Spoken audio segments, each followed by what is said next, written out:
My compatriots of the digital discourse, gather round as we embark on a linguistic odyssey that shall scrutinize the most recent debate spectacle in the vast and convoluted realm of political punditry. Hasanabi, the fiery orator of our times, reaction to destiny. Nightmares of it. I think if we want to pay for something in this country, we usually find a way to do it, especially when it comes to the military. So, I mean, we pay for multi-billion-dollar jets all the time. It's not the dollars, it's who's supposed to get them. Not to attack progressives, but that is like the most progressive idea in the world. Is like I can see the headlines like reparations voted on in Congress to be paid in the form of free therapy for people in the hood. That just sounds like the funniest thing in the world. But well, I also don't think. Bro, those are your people, Destiny. Those are the libs. Like I thought he was like a Democratic Party defender. I'm surprised that he would be making fun of the Democratic Party like this, because I don't think that he said that, but it's gonna come directly from like, you know, white person to black person, like, oh, your lineage affected his lineage. It is though. Like in San Francisco, they were going to raise the average family or the average household in San Francisco. Bro, I'm surprised he didn't fucking rip a new asshole into the black conservatives more. Like, that's legitimately shocking. It's poor performance. And I know he has that dog in him. I'm like, I mean, this is a guy who sent a burning cross to a black conservative on Twitter, okay? He literally sent a burning, like a Klan burning cross to a black conservative and said, "Is it lit?" He did that. That's wild to me that he's just sitting here like a little pussycat years later and like me like what's happening? Francisco was expected to pay $600,000 each with the. He held back here, and for people being like, "Oh no, he's a Twitter tough guy." No, like he's very good at debates. That's not the debates don't necessarily mean that you're right, righteous, truthful, have facts on your side. It means that you're very good at rhetoric. He is very good at rhetoric. Something that I have maintained, a position that I've maintained for a very long time. But one other thing that you have to understand here is that despite, you know, Destiny being a keyboard warrior, he performs very well in public on debates as well. I'm just, like I said, shocked at how tempered he is in this situation, in a antagonistic situation where he's supposed to be like ripping, and he has the go ahead to rip into the black conservatives here. The $5 million per black person proposal that they had. And I used to live in the San Francisco Bay Area, and I was repulsed by that because you have so many homeless veterans on the streets, and they were going to give black people a home for as little as. Wow, dude. Wow. The homeless veterans narrative. It's like, dude, this guy hit the conservative bingo. Bro, you don't give a fuck about homeless veterans, dog. You literally don't care about homeless people, okay? Like, you just don't care. You're a PragerU guy. Why are you fucking lying and acting like you give a single shred of a shit about homeless people? Okay? I hate this. Like, I hate this fucking mentality. It's like, you're standing against that too. So what the fuck do you mean? Why are you bringing this up right now? Why are we acting like you now? What do I have? Whenever I fucking talk to conservatives, I have to like shut off my brain to act like I don't have fucking object permanence so I can just like believe their argument for that brief moment. It's like, okay, then let's give housing to every homeless person, veteran or not. Okay, can we do that? No. Then shut the fuck up. Then shut your stupid fucking mouth because you don't give a fuck. You can't just use one societal problem as a cudgel against another one simply for the sake of that argument and hope that like no one that is talking to you is going to examine your perspective on the matter. What the fuck? It's just a prop. It's just a fucking talking point. Shut the fuck up. God, I hate these people. $1 just for being black. Mind you, slavery wasn't even in California. So why that was going to be the case, like, I don't understand, but it's extremely unrealistic to think that. How did black people get to California, man? Like, how did black people get to the continental United States? Like, what do you mean? Slavery wasn't in California. Oh, okay, never mind, dude. How did your fucking great-great-great-grandparents get here, dog? How did that happen? Huh? How? How did that happen? Were they 1776ers? Were they on board? They're like, hell yeah, dude. Love this shit. Did they teleport? What the fuck is he saying? Like, what? Do black people not have the capacity to move from state to state? Like, what is happening here? The average family in San Francisco can afford that. That's because Newsom wants to get reelected. Okay, but you don't really care about homeless veterans, right?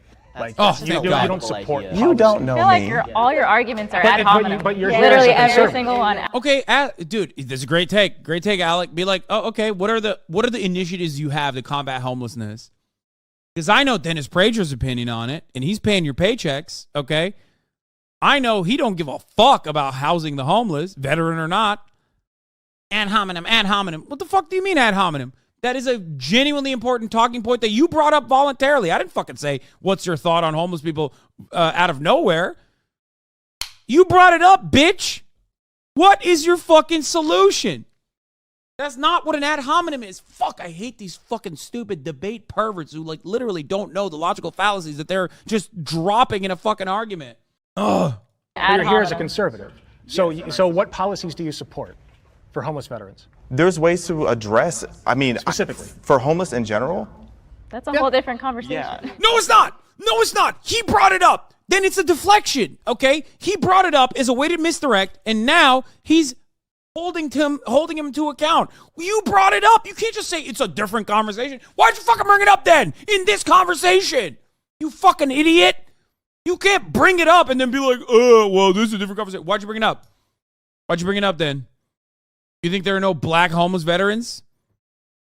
You think there are no black homeless people? Why'd you bring that up?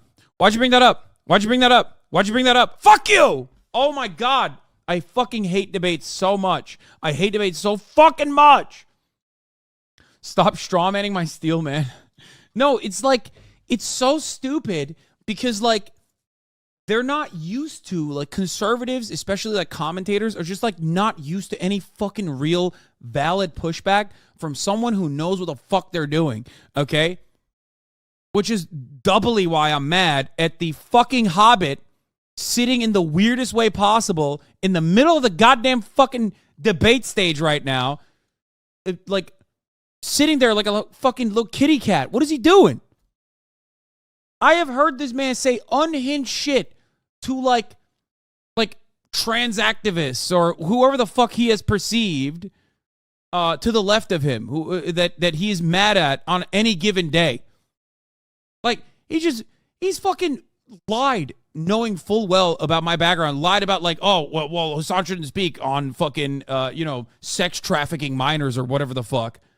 And he's over here sitting there like a little cutie patootie, not even fucking ripping a new asshole to these guys making horrible arguments. Even from the aspect of like being a guy who wants to see a little bit of blood. If you're into blood sport, like this is wild to me that he's just not fucking shitting on him more. Let's say that we didn't find a middle ground in there. Yeah. All right. But that's a great ending note. White liberals have a savior complex.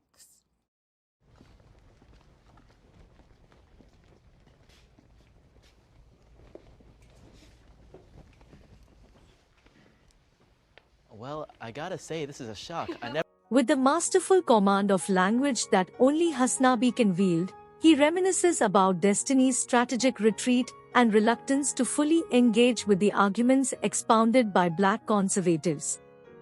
In his characteristic rhetorical flourish, Hasanabi chastises Destiny for failing to ardently champion the cause of the Democratic Party, and further decries his propensity for ridiculing progressive ideas, which have become the clarion call for a new generation of political enthusiasts.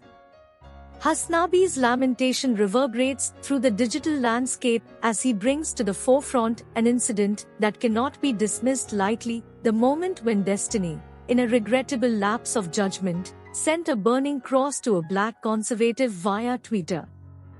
This act, shrouded in controversy, serves as a grim reminder of the potential consequences of unbridled rhetoric. However, Hasanabi is not one to dwell solely on the negatives. He acknowledges Destiny's prowess in the arena of debate and rhetoric, conceding that Destiny possesses formidable skills in navigating the treacherous waters of dialectical combat. Yet, Hasanabi issues a crucial caveat, proficiency in debate is not a guarantee of correctness or truthfulness. This reminder underscores the essence of intellectual integrity, a principle that Hasanabi fervently believes ought to guide discourse in our digital age. Hasanabi, like an alchemist of words, expresses bewilderment at destiny's measured response and notable absence of aggression when confronted by the arguments of black conservatives. In Hasanabi's estimation, Destiny's passivity during the debate was a puzzling departure from his customary fervor, leaving many of his admirers perplexed. In Hasanabi's characteristic articulation, he casts aspersions on Destiny's arguments regarding homeless veterans and the proposition of reparations, branding them as disingenuous. Hasanabi accuses Destiny of lacking genuine concern for these issues, positing that his rhetoric is bereft of the heartfelt empathy that should accompany discussions of such weighty matters. This acerbic critique calls into question not only the sincerity of Destiny's positions but also the moral compass that guides his intellectual compass.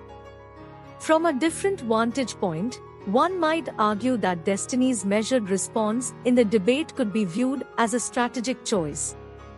In an era marked by heightened polarization, Destiny's attempt to maintain a more temperate demeanor may have been an endeavor to foster constructive dialogue. While Hasanabi finds fault in this approach, proponents of civil discourse may commend Destiny's effort to steer clear of the vitriolic exchanges that frequently plague online discussions. Furthermore, it is worth considering the broader context in which this debate unfolded.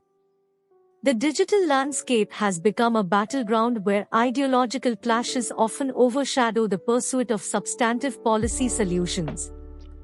Destiny, it could be argued, might have chosen to refrain from engaging in aggressive rhetoric precisely to avoid perpetuating the cycle of divisiveness that pervades online political discourse. Hasanabi's apprehensions about Destiny's stance on homeless veterans and reparations are not without merit.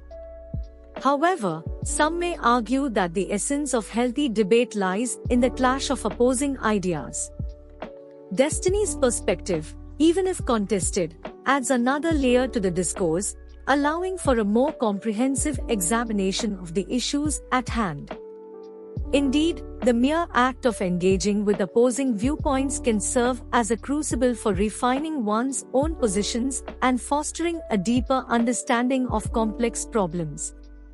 In this digital age, where viral moments and sensationalism often overshadow substantive analysis, Hasanabi's call for authenticity and empathy in political discourse strikes a resonant chord. Nevertheless, it is imperative to recognize that the multifaceted nature of online debates demands a delicate balance between passionate advocacy and reasoned discussion. In conclusion, Hasanabi's critique of Destiny's recent debate performance is a testament to the passion and precision that defines his unique style of discourse. With a keen eye for nuance and an uncanny ability to distill complex arguments into accessible language, Hasanabi has once again proven himself as a formidable force in the arena of digital political commentary. While Destiny may be celebrated for his debating skills, Hasanabi reminds us all that the pursuit of truth and justice in the world of ideas requires more than just eloquence. It demands unwavering integrity and a commitment to the values we hold dear.